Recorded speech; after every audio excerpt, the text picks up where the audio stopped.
निर्णय नहीं आया था सुप्रीम कोर्ट से, उससे पहले इन्होंने राम मंदिर न्यास को 1 करोड़ रुपए दान दे दिया था। नाम यहाँ पर देख सकते हैं, और चंपत राय जो कि उसमें उपाध्यक्ष थे विश्व हिंदू परिषद के। लोग कहते थे सिया रमुआ तो पागल हो गया है, सब दोपहरिया में सोता है बैठ के पानी पिया हुआ था। शहर में आ गए थे, टैक्सी चलाते थे तब टैक्सी लेके आ गए थे शहर में, तो 45 लाख रुपया उससे निकला। अध्यापक हो, पैसा लिया, पढ़ाने नहीं गए तो दानवी प्रवृत्ति है, दानवी प्रवृत्ति। 20/11/2018 को इन्होंने 1 करोड़ रुपए दान दिया है। समारोह में देख सकते हैं कि श्री सियाराम सुत जी को निमंत्रण पत्र भेजा गया है। इसमें आप देख सकते हैं कि ये QR कोड दिया गया है गूगल मैप लोकेशन के लिए, कि दूसरों को सेवा करे, दुख दीने दुख होता है, सुख दीने सुख हो। दानवीर कर्ण का नाम तो आपने महाभारत काल में सुना होगा, जो अपना सर्वस्व न्यौछावर कर देते हैं केवल अपनी प्रवृत्ति के कारण। वहाँ जिनसे भी कोई, उनसे कोई भी जो कुछ भी मांगता वो जब देने के लिए तैयार हो जाते, जब वो स्नान करके निकलते थे बाहर उसी समय। और ऐसे ही एक दानवीर हमारे साथ, एक और दानवीर जुड़े हुए हैं जो कि हमारे बगल में बैठे हुए हैं दादाजी, और ये राम मंदिर का निर्माण कार्य चल रहा है, उसी को लेकर के ये प्रथम दानकर्ता अपने आप को मानते हैं कि जब मंदिर का निर्णय नहीं आया था सुप्रीम कोर्ट से, उससे पहले इन्होंने राम मंदिर न्यास को 1 करोड़ रुपए दान दे दिया था। वो भी 1 करोड़ रुपए कैसे, टैक्सी चला करके, अपना जमीन बेच करके और लोगों से उधार लेकर के इन्होंने 1 करोड़ रुपए राम मंदिर के निर्माण कार्य के लिए दान दिया था। आज हमारे साथ दादाजी बैठे हुए हैं, इनसे हम उस पूरे संघर्ष को जानेंगे कि आखिरकार आप 1 करोड़ रुपए दान किस लिए दिए, आखिर में आपके मन में विचार कैसे आया कि आपको 1 करोड़ रुपए राम मंदिर निर्माण के लिए ये रुपए देना चाहिए, और साथ ही साथ और भी तमाम बातें हम लोग इनसे करेंगे। और सबसे पहले हम चाहेंगे दादाजी आपका परिचय क्या हुआ, नाम अपना बताएं। सियाराम उमर वैश्य जी। तो जैसे कि अभी हमें जानकारी मिली है कि 1 करोड़ रुपए आपने दान दिया है, और ये सब तमाम देखिए ये सब चेक वगैरह हैं जो कि इन्होंने दान दिया था, और फिर उसके बाद राम जन्मभूमि न्यास की तरफ से इनको कृतज्ञता पत्र भी सौंपा गया है। इसको भी आप देख सकते हैं, देखिए ये यहाँ पर देखिए 1 करोड़ रुपए का इनका ये देख सकते हैं कि राम जन्मभूमि न्यास की तरफ से ये रसीद भी इनको दिया गया है। ये सब तमाम चीज़ें हैं, और इसके बाद देखिए ये आप देख सकते हैं कि सियाराम, ये सियाराम जी नाम यहाँ पर देख सकते हैं, और चंपत राय जो कि उसमें उपाध्यक्ष थे विश्व हिंदू परिषद के, उन्होंने धन्यवाद ज्ञापित किया है इनको। तो ये आपके मन में कैसे विचार आया कि राम मंदिर के निर्माण के लिए आपको 1 करोड़ रुपए दान देना चाहिए? भैया जी, अगर शुरू से बताएंगे तो समझ में आएगा बात। जी जी। हाँ, कि 1 करोड़ कहाँ से आया। हाँ। पहली बात तो है कि मैं राष्ट्रीय स्वयंसेवक संघ का स्वयंसेवक हूँ। कक्षा 5 में पढ़ता था, 12 साल हमारी उम्र थी। मैं राम भक्त तभी से था, 12 वर्ष की उम्र से रामायण पढ़ता था, गीता पढ़ता था, पिताजी के द्वारा ज्ञान मिलता था। और ये विचार, हम जब संघ में गए तो मुख्य शिक्षक थे अपनी शाखा के, गढ़वारा बाजार में हमारा घर है पुराना, वहाँ पर रहते थे। तो हमारे प्रचारक दिन आए एक दिन, तो हमारे दुकान पे चले गए। तो दुकान देखा तो हमारे कहन कि ये तो 100 रुपये की दुकान है तुम्हारी। हमने कहा हाँ, ये तो 100 रुपये की है दुकान हमारी। कह रहे 100 रुपये की दुकान को अगर तुम्हें 1 करोड़ की दुकान करना है तो तुमको ग्राहक को अपना भगवान समझना है। तो ग्राहक को भगवान समझ में आती, बात समझ में आई। कहें 3 बातें मैं बताता हूँ। पहला तो है ग्राहक को भगवान समझो। दूसरी बात बताता हूँ कि जो हिंदू समाज है ये तुम्हारा परिवार है, इसके ऊपर कोई संकट आए तो आप समझना मेरे ऊपर संकट आया है। तीसरी बात उन्होंने बताया कि ये राष्ट्र पे अगर कोई संकट आए तो समझना कि हमारे घर पर संकट आया हुआ है। 3 बातें उन्होंने बताई, तो हम उसी दिन से शुरू कर दिए। जो सरसों के तेल में लोग आलथी का तेल मिला के बेचते थे, तो अब हमारी समझ में आया कि हमारा समाज हिंदू समाज है और इसका ये भगवान है, तो इसको ठगना कैसा। तो सरसों खरीदते थे, सरसों पेराते थे, उसका शुद्ध तेल सरसों का हम बेचते थे। तो जिससे हमारे यहाँ लाइन लग गई लेने वाले को, हमारी दुकान बढ़ती गई। और दूसरा काम ये किया, मैं जब हमारा हिंदू समाज परिवार है, तो हमारे बच्चे जो आते थे गांव के लोग, तो कुआं था, कुआं से पानी नहीं पी पाते थे क्योंकि उनको बाल्टी से भरना आता नहीं था और हैंड पाइप था नहीं। तो हमने सोचा इनको पानी की समस्या है, तो हम सुबह संघ में शाखा से आते थे तो कुआं से पानी भर भर के छोड़ रख दिया, 2-2 बड़े घड़े खूब मिट्टी में गाड़ दिए और उसमें पानी भर देते थे। और दिन भर में पानी बैठ कर वहाँ पीते थे, बच्चों को भी पिलाते थे, राहगीर आते थे उनको पिलाते थे। लोग कहते थे सिया रमुआ तो पागल हो गया है, सब दोपहरिया में सोता है बैठ के पानी पिया होता है। मगर ना ही आज समझ आवते उनकी समझ में आवत पानी पियावे का नतीजा होता है, कितना फल पानी पियाए मिला आज एक देखे में आवता है। पानी पिलाते थे और ग्राहकों को अपना भगवान समझ के साथ उनके साथ रोजगार करते थे। तीसरा आया इमरजेंसी आई। इमरजेंसी में आदेश हुआ संघ की ओर से 14 नवंबर जयप्रकाश नारायण का जन्मदिन है, उस दिन पूरे देश में सत्याग्रह होता है, क्योंकि इमरजेंसी लग गई थी। सब लोगों को जबरन घर में मीसा जेल में ठूस दिया गया था। मीसा उस दिन विरोध करना है, तो हमें आदेश हुआ, तो हमने कहा ठीक है। हम छोटे स्वयंसेवक थे, शहर में आ गए थे, टैक्सी चलाते थे तब टैक्सी लेके आ गए थे शहर में। फिर हमने उस वक्त तो मतलब फिर आप टैक्सी भी चलाते रहे? उस वक्त मैं जिस वक्त इमरजेंसी में जेल गया उस वक्त मैं टैक्सी चलाता, अपनी टैक्सी खड़ी कर दिया था, टैक्सी चलाता था। टैक्सी चलाने का ये लाभ मिला बंधुओं कि हमारे टैक्सी में हमारे संघ के अधिकारी बड़े बड़े बाबा साहेब आपटे, परम पूज्य रज्जू भैया, जय गोपाल जी, और कितने के नाम गिनाऊँ बाबा आपको, कितने लोगों उस टैक्सी से हमको जगह जगह पहुँचाते थे। तो हमको सत्संग मिल गया, संत का संग। फिर हमको संघ की ओर से आया कि परम पूज्य गुरु जी का कार्यक्रम होने वाला, इलाहाबाद ले गए, तो हमको परम पूज्य जी का दर्शन हो गया। ये जो कुछ हम बता रहा हूँ ये इसलिए बता रहा हूँ कि संत के दर्शन का लाभ क्या मिलता है। हमारे जीवन में संत मिले इतना कि हमको बताए, उनके बताने में चलते रहे। देखिए आज कहाँ से कहाँ पहुँच गए। तो हम इमरजेंसी में जेल में गए और हमको तो 10 लोगों के साथ जाना था। हम तो छोटे स्वयंसेवक थे, अपनी शाखा कारवा थे, तो हम जाने लगे जेल में। तो हमको मिल गया रास्ते में, हमारा मित्र था, कहा भैया कहाँ जाता, हम कहे जेल, कहना मऊ चलिए, हम कहे चला।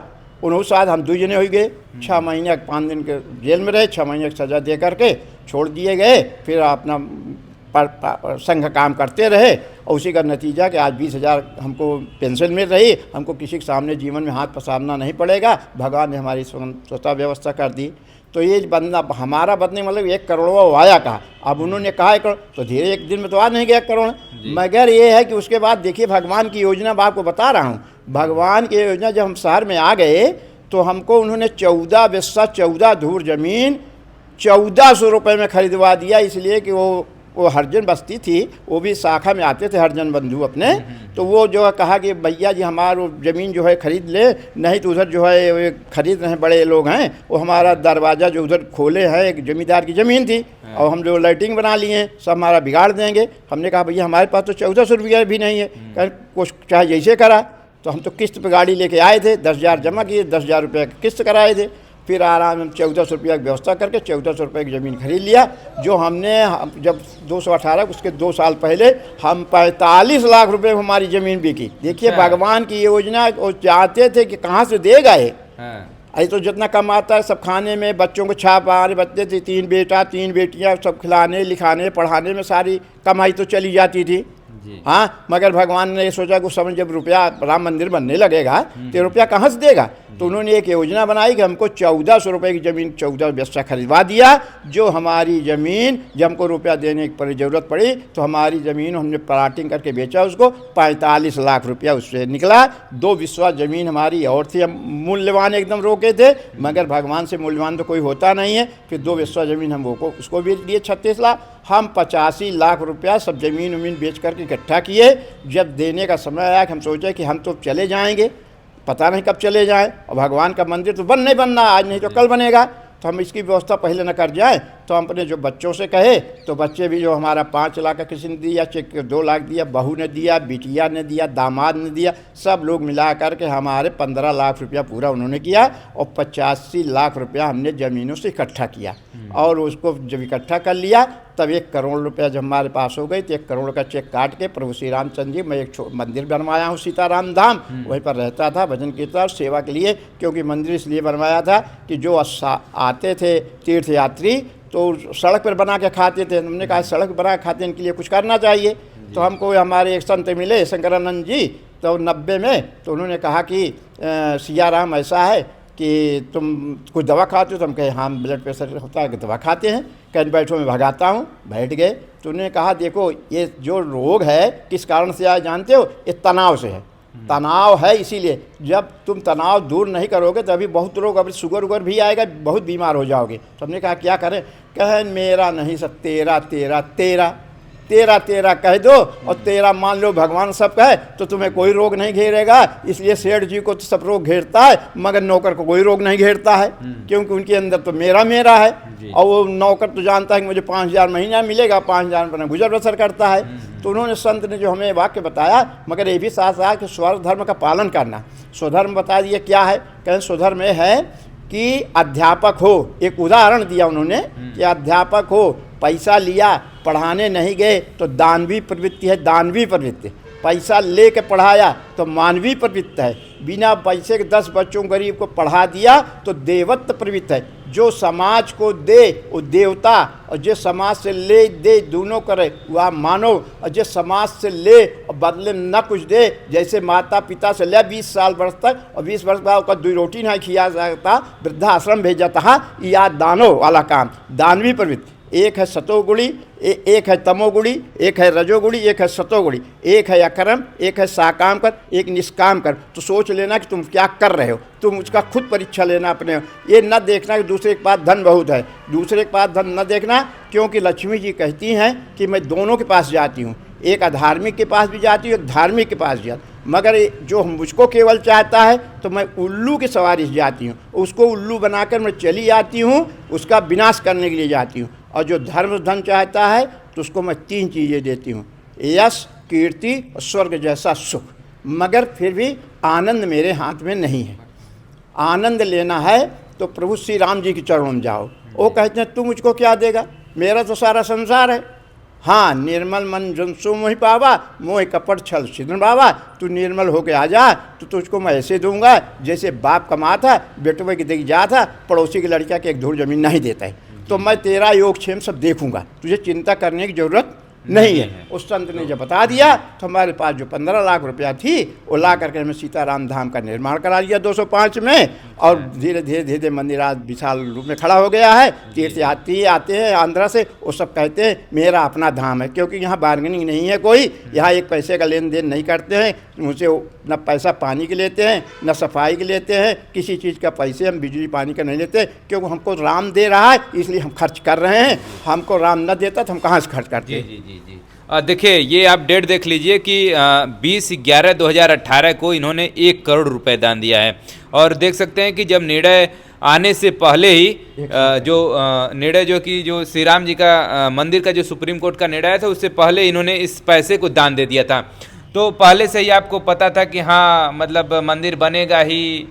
नहीं, ये विश्वास तो था कि मंदिर बनेगा, क्योंकि हमारा संगठन जो है संघ का इतना वो धार्मिक संस्था है और समाज को जोड़ा उसने, और समाज को जोड़ कर उसको खुद विश्वास था कि एक न एक दिन मंदिर बनेगा। हमको भी विश्वास हुआ कि एक दिन, इसलिए उसको 1 वर्ष के पहले ही पैसा दे दिया। इस कारण दे दिया कि मेरी तब उम्र हो गई 75 वर्ष। मुझे ये लगा कि मैं रहूं न रहूं तो क्या होगा।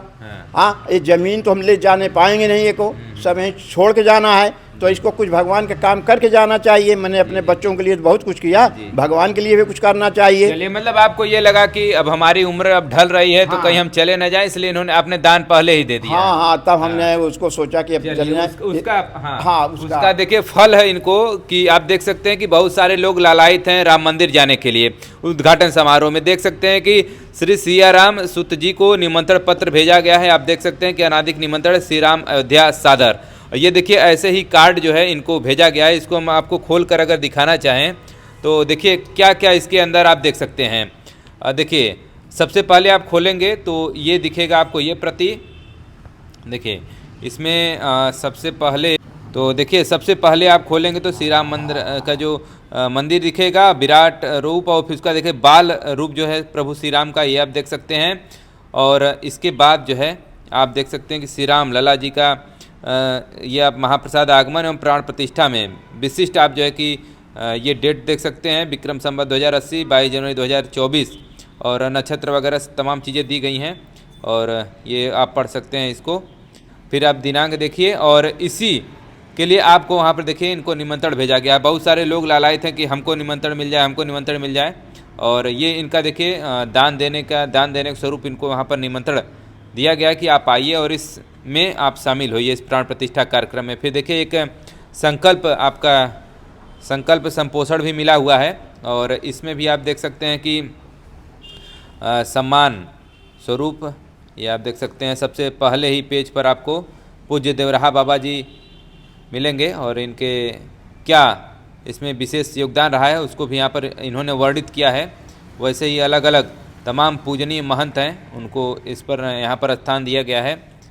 और ऐसे ही देख सकते हैं लास्ट में जो है कि आपका श्री अशोक सिंघल जी, जो विश्व हिंदू परिषद को इतना दिनों तक इन्होंने अपना योगदान दिया। उसके बाद देखिए श्री राम जन्मभूमि तीर्थ क्षेत्र में प्राण प्रतिष्ठा कार्यक्रम में विशिष्ट महानुभाव का वाहन पास है।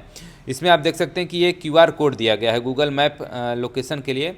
ये QR कोड आपको दिया गया, पार्किंग स्थल आपका यहाँ पर है, आप यहाँ पर इसको खड़ा करेंगे, कोड नंबर वगैरह, मतलब पूरा सिक्योरिटी के साथ इस व्यवस्था को किया गया है। जारीकर्ता का हस्ताक्षर भी यहाँ पर, वाहन नंबर, आपको ये चीज़ें लिखनी है। और देख सकते हैं इसी में ये पत्र इनको जो है यहाँ पर मिला है, बहुत सारे लोग को पत्र दिया जा रहा है और इसी में इस कड़ी में इनको भी यहाँ पर देखिए पत्र मिला हुआ है। तो ये पत्र आपके यहाँ कब पहुँचा है? परसों क्या तारीख थी?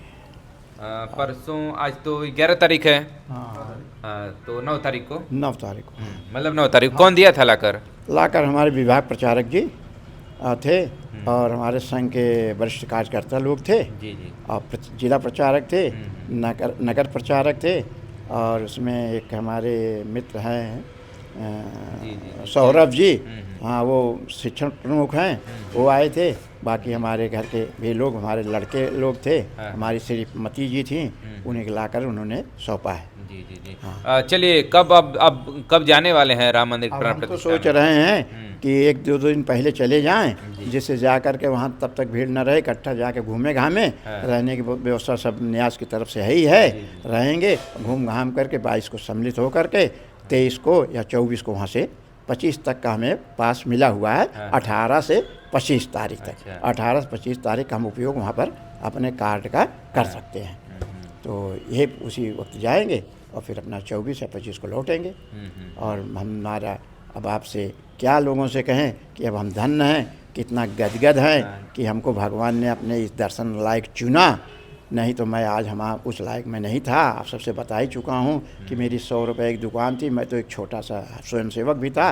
कितना खुशी है इस कार्ड को पाने के बाद? उसमें तो खुशी तो बातों से व्यक्त नहीं कर सकते हैं। वो तो जैसे है कि किसी भिखारी के हाथ में हीरा लग जाए, तो जैसे हीरा लग गया मेरे हाथ में, मेरे जैसे व्यक्ति को वहाँ पर बुलाया गया, भगवान ने बुलाया है। तो अब इसको तो आप लोग खुद सोच सकते हैं कि कितना हमारे सुख, हम कितना आनंदित होंगे। हाँ, कि हमसे उन्होंने पहला दान ले लिया। अरे उनकी इच्छा से कोई, वो जब इच्छा होता तो कोई दान देता, कोई ले सकता, सबका पैसा भी नहीं लेते। नहीं, पैसा वाले तो बहुत हैं भैया, पैसा सबका नहीं स्वीकार करते हैं, अपने भक्त का स्वीकार किए। अब उनका, मैं 12 वर्ष की उम्र से भक्त हूँ और उनका ही कार्य करते हैं, क्योंकि हम समाज को भगवान समझते हैं। जैसे ग्राहक को दुकान पे भगवान समझते थे, वैसे पूरे समाज को हम भगवान, क्योंकि मुझको पता हो गया है कि मुझ में, तुम में, खड़क खम में, घट घट व्यापित राम, घट घट में राम व्यापित। हमको ये पूरा विश्वास हो गया, मैं कुत्ते बिल्ली में भी भगवान का दर्शन करता हूँ, क्योंकि इसके अलावा संसार में कुछ नहीं राम के अलावा, सब वहीं व्याप्त हैं। अब यहाँ कर्म क्षेत्र है, जैसा जो कर्म करेगा वैसा हो पाएगा। जैसा पेड़ आम का लगाएंगे तो आम खाएंगे, बबूल का लगाएंगे तो कांटे पाएंगे, आप भी कांटे पाएंगे, दूसरों को भी कांटा गड़ेगा। आम आप भी खाएंगे, दूसरा भी खाएगा। समाज ही भगवान है हमारी जन्म, क्योंकि हमें संघ ने कहा जो आप काम कर रहे हैं संघ का, ये ईश्वरी कार्य है। तो हम ईश्वर कार्य समझ के किए और ईश्वर ने भरपूर उसका हमको उन्होंने दिया। अब आप लोगों के सामने है, इसको समझिए, देखिए, इसमें कोई प्रकार का असत्य नहीं है, क्योंकि हमें चाहते हैं सब लोग ऐसा सुख पावें। इसलिए सबसे हमारा आग्रह है कि राम के बिना धन दौलत तो आपके पास चाहे जितना हो जाएगा, मगर सुख शांति आपको राम के ही चरण मिलेगी। तो राम को न छोड़ो, हर लोग अपने घर में रामचरितमानस पढ़ो, एक बार रामायण जरूर पढ़ो। ये पढ़ने से अपने बच्चों को पढ़ाओ, पढ़ने से तुम्हारे जीवन जीने की कला पा जाओगे। जीवन जीने की कला ही लिखी है, कैसे आपको जीना है सब इसमें लिखा हुआ है। हनुमान चालीसा का पाठ करो, आनंद से जीवन बिताओ। पैसा सब कुछ है नहीं, बड़े भाग्य मानुष तन पावा, बड़े उसका सदुपयोग कर लो। सदुपयोग यही है कि दूसरों को सेवा करे, दुख दीने दुख होता है, सुख दीने सुख हो। मैं जब देखो कि संसार में किसी को दुख नहीं दोगे, किसी को गाली नहीं दोगे, सच्चा जीवन जियो, दूसरों को हंसते रहो और हंसाते रहो। जी जी जी। चलिए देखिए, हमारे साथ दादाजी जुड़े हुए थे और प्रतापगढ़ जिले से बिलोंग करते हैं, और जैसा कि इन्होंने अपने संघर्ष को बताया कि कैसे ये पैसे इकट्ठा करते हैं, ज़मीन पहले बेचते हैं, उसके बाद फिर लोगों से उधार लेते हैं, बीच में ऑटो भी इनको चलाना पड़ जाता है, तो उस ऑटो के भी समझिए पैसे इसी दान स्वरूप में गए हैं। चलिए इनके संघर्ष की कहानी इन्होंने तो बताई, और राम का जैसा इन्होंने कहा कि प्रभु श्री राम की इच्छा थी कि हमसे दान लिया उन्होंने, सबके दान को कोई स्वीकार नहीं करता है, लेकिन इनकी जैसा इनका कहना है कि हमारे जो दान दिया गया उसको भगवान श्री राम ने उसको स्वीकार किया। ये सब तमाम बातों पर हमारी इनसे चर्चा हुई, और दादाजी का व्यवहार भी काफ़ी अच्छा है, और हम लोग यहाँ पर पहुँचे हुए थे तो स्वभाव से भी काफ़ी अच्छा लगा। और लगातार जैसा कि इन्होंने बताया कि 12 में जब इनकी उम्र 12 वर्ष थी तब से ये जो है कि संघ से जुड़े हुए हैं और श्री राम के भक्त हैं। चलिए ऐसा शुभ अवसर पर इनको जाने का मौका भी मिल रहा है। प्राण प्रतिष्ठा के कार्यक्रम में बहुत सारे लोग देखिए कह रहे हैं कि हमको निमंत्रण पत्र नहीं मिला, हमको नहीं मिला। ये सब तमाम लोग आह्लादित हैं वहाँ जाने के लिए, लेकिन बड़ा सौभाग्य की बात है कि इनको निमंत्रण पत्र मिला है। चलिए ऐसे ही और भी तमाम हम खबरों से जुड़ाते रहेंगे आपको, और ऐसे ही राम भक्त से और भी मिलाते रहेंगे। चलिए जुड़े रहिए हमारे चैनल के साथ। Thanks for watching this video.